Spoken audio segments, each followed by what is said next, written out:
மாற்கு 4ஆம் அதிகாரம். அவர் மறுபடியும் கடலோரத்திலே போதகம் பண்ணத் தொடங்கினார். திரளான ஜனங்கள் அவரிடத்தில் கூடி வந்தபடியால் அவர் கடலிலே நின்ற ஒரு படவில் ஏறி உட்கார்ந்தார். ஜனங்கள் எல்லாரும் கடற்கரையில் நின்றார்கள். அவர் அநேக விசேஷங்களை உவமைகளாக அவர்களுக்கு போதித்தார். போதிக்கிற பொழுது அவர்களுக்கு சொன்னது, கேளுங்கள். விதைக்கிறவன் ஒருவன் விதைக்கப் புறப்பட்டான். அவன் விதைக்கையில் சில விதை வழியருகே விழுந்தது. ஆகாயத்துப் பறவைகள் வந்து அதைப் பட்சித்துப் போட்டது. சில விதை அதிக மண்ணில்லாத கற்பாறை நிலத்தில் விழுந்தது. அதற்கு ஆழமான மண்ணில்லாததினாலே சீக்கிரத்தில் முளைத்தது. வெயில் ஏறின போதோ தீந்து போய் வேரில்லாமையால் உலர்ந்து போயிற்று. சில விதை முள்ளுள்ள இடங்களில் விழுந்தது. முள் வளர்ந்து அது பலன் கொடாதபடி அதை நெருக்கிப் போட்டது. சில விதை நல்ல நிலத்தில் விழுந்து ஓங்கி வளருகிற பயிராகி ஒன்று 30, ஒன்று 60, ஒன்று 100 பலன் தந்தது. கேட்கிறதற்கு காதுள்ளவன் கேட்க கடவன் என்று அவர்களுக்கு சொன்னார். அவர் தனித்திருக்கிற போது 12 கூட அவரை சூழ்ந்திருந்தவர்கள் இந்த உவமையை குறித்து அவரிடத்தில் கேட்டார்கள். அதற்கு அவர், தேவனுடைய ராஜ்யத்தின் இரகசியத்தை அறியும்படி உங்களுக்கு அருளப்பட்டது.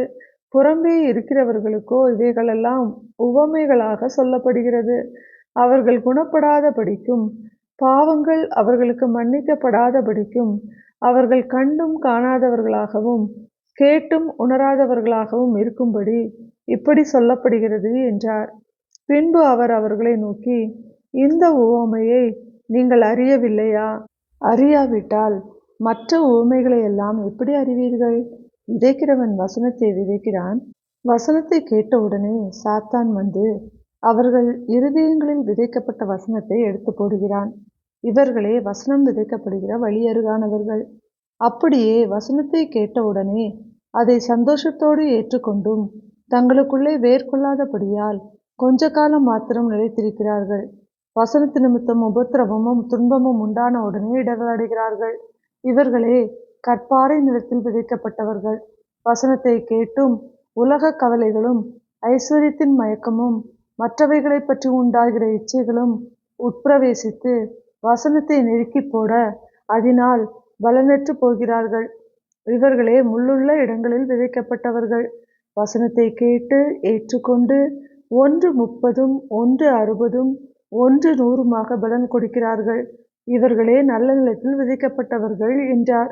பின்னும் அவர் அவர்களை நோக்கி, விளக்கை தண்டின் மேல் வைக்கிறதற்கே அன்றி மரக்காலின் கீழாகிலும் கட்டிலின் கீழாகிலும் வைக்கிறதற்கு கொண்டு வருவார்களா? வெளியரங்கமாகாத அந்தரங்கமும் இல்லை, வெளிக்கு வராத மறைபொருளும் இல்லை. கேட்கிறதற்கு ஒருவன் காதுள்ளவனாய் இருந்தால் கேட்க கடவன் என்றார். பின்னும் அவர் அவர்களை நோக்கி, நீங்கள் கேட்கிறதை கவனியுங்கள். எந்த அளவினால் அளக்கிறீர்களோ அந்த அளவினால் உங்களுக்கும் அளக்கப்படும். கேட்கிற உங்களுக்கு அதிகம் கொடுக்கப்படும். உள்ளவன் எவனோ அவனுக்கு கொடுக்கப்படும், இல்லாதவன் எவனோ அவனிடத்தில் உள்ளதும் எடுத்துக்கொள்ளப்படும் என்றார்.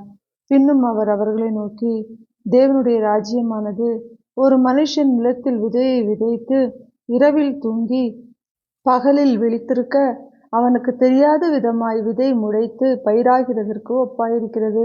எப்படி என்றால், நிலமானது முன்பு முளையையும் பின்பு கதிரையும் கதிரிலே நிறைந்த தானியத்தையும் பலனாக தானாய் கொடுக்கும். பயிர் விளைந்து அறுப்பு காலம் வந்தவுடனே அறுக்கிறதற்கு ஆட்களை அனுப்புகிறான் என்றார். பின்னும் அவர் அவர்களை நோக்கி, தேவனுடைய ராஜ்யத்தை எதற்கு ஒப்பிடுவோம்? அல்லது எந்த உவமையினாலே அதை திருஷ்டாந்தப்படுத்துவோம்? அது ஒரு கடுகு விதைக்கு ஒப்பாயிருக்கிறது. அது பூமியில் விதைக்கப்படும் போது பூமியில் உள்ள சகல விதைகளிலும் சிறிதாய் இருக்கிறது. விதைக்கப்பட்ட பின்போ அது வளர்ந்து சகல பூண்டுகளிலும் பெரிதாகி ஆகாயத்து பறவைகள் அதனுடைய நிழலின் கீழ் வந்தடையத்தக்க பெரிய கிளைகளை விடும் என்றார். அவர்கள் கேட்டறியும் திராணிக்கு தக்கதாக அவர் இப்படிப்பட்ட அநேக உவமைகளினாலே அவர்களுக்கு வசனத்தை சொன்னார். உவமைகளினாலே அன்றி அவர்களுக்கு ஒன்றும் சொல்லவில்லை. அவர் தம்முடைய சீஷரோடு தனித்திருக்கும் போது அவர்களுக்கு எல்லாவற்றையும் விவரித்து சொன்னார். அன்று சாயங்காலத்தில் அவர் அவர்களை நோக்கி, அக்கரைக்கு போவோம் வாருங்கள் என்றார். அவர்கள் ஜனங்களை அனுப்பிவிட்டு அவர் படவில் இருந்தபடியே அவரை கொண்டு போனார்கள். வேறே படகுகளும் அவரோடே கூட இருந்தது. அப்பொழுது பலத்த சுழல் காற்று உண்டாகி படவு நிரம்பத்தக்கதாக அலைகள் அதன் மேல் மோதிற்று. கப்பலின் பின்னணியத்தில் அவர் தலையணையை வைத்து நித்திரையாயிருந்தார்.